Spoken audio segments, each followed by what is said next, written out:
سلام علیکہ یا نبی سلام علیکہ۔ ایک یہ کسی بچی نے پوچھا کہ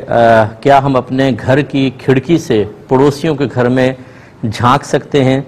تاکہ ہم دیکھیں کہ کون آ رہا ہے کون جا رہا ہے اور ان کی فیملی کیسی ہے، یہ کیسا ہے؟ دیکھیں یہ بالکل ناجائز اور سخت گناہ ہے، کیونکہ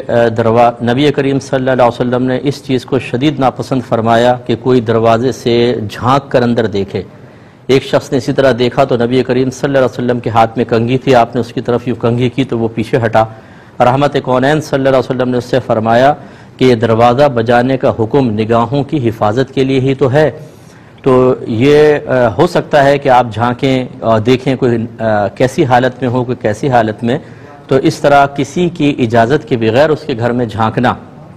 بلکہ ایسی جگہ کھڑا ہونا کہ خامخواہ اس کے گھر میں صحن میں یا بعض اوقات واش روم باتھ روم وغیرہ باہر صحن کے اندر بنے ہوتے ہیں بعضوں کے، تو وہ نظر آ رہا ہے کون اندر جا رہا ہے کون جا رہا ہے، یہ بالکل غلط چیز ہے۔ اللہ تعالیٰ کی بارگاہ میں توبہ کرنی چاہیے اور آئندہ اس فعل سے اجتناب کرنا لازم ہے۔ ایک یہ پوچھا تھا کہ کیا نیک مردہ کا دل بھی قبر میں شروع میں نہیں لگتا پھر آہستہ آہستہ لگتا ہے؟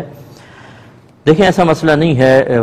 ہم لوگ موت کو بہت ہی زیادہ مطلب عجیب و غریب، چونکہ ہم نے چند باتیں سنی ہوتی ہیں عذابات کے بارے میں اور دیگر چیزوں کے بارے میں، تو ہم سمجھتے ہیں شاید مرنے کے بعد بہت ہی سخت معاملات ہیں۔ ایسا نہیں ہوتا۔ جو نیک آدمی ہوتا ہے وہ تو اپنی موت کے وقت ہی اللہ تعالیٰ چونکہ پردے ہٹا دیتا ہے، وہ حضرت ملک الموت علیہ السلام کو بڑی خوبصورت شکل میں دیکھتا ہے، پھر جنتی نعمتیں اس کے پاس لائی جاتی ہیں، ہزاروں فرشتوں کو اس کو پروٹوکول ملتا ہے، اس کی روح کو 7ویں آسمان حتیٰ کہ عرش الہی تک پہنچایا جاتا ہے، وہ سجدہ ریز ہوتی ہے، اور پھر اللہ تبارک و تعالیٰ اس کی روح کو قبر میں لوٹانے کا حکم ارشاد فرماتا ہے۔ پھر منکر نکیر کے سوالات کے جوابات میں ثابت قدمی، پھر اس کی قبر کو جنت کے باغوں میں سے ایک باغ بنا دیا جانا، تا حد نگاہ وسیع کر دیا جانا، اور پھر مختلف معاملات۔ بعض اوقات تو فرشتے اس سے کہیں گے کہ تم سو جاؤ، جیسے دلہن شادی کی پہلی رات سوتی ہے، تو وہ سو جائے گا، اور پھر جب قیامت قائم ہوگی تو اس وقت اس کی آنکھ کھلے گی، وہ آنکھیں ملتا ہوا اٹھے گا، اس کو اٹھایا جائے گا، جب تو وہ سمجھے گا کہ شاید ابھی تھوڑی دیر کے لیے میں سویا ہوں۔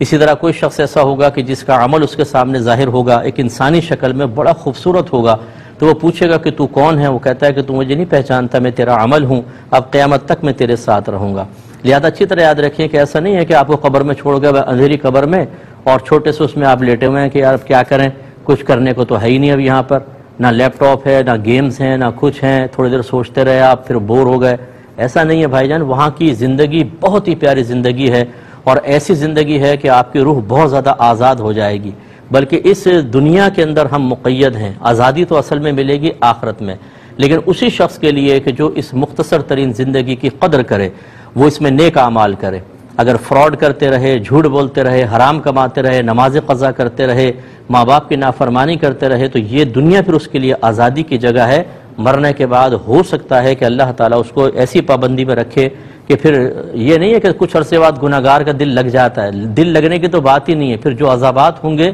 وہ تو دل لگنے ہی نہیں دیں گے۔ اللہ تعالیٰ ہم سب کو اس سے محفوظ فرمائے۔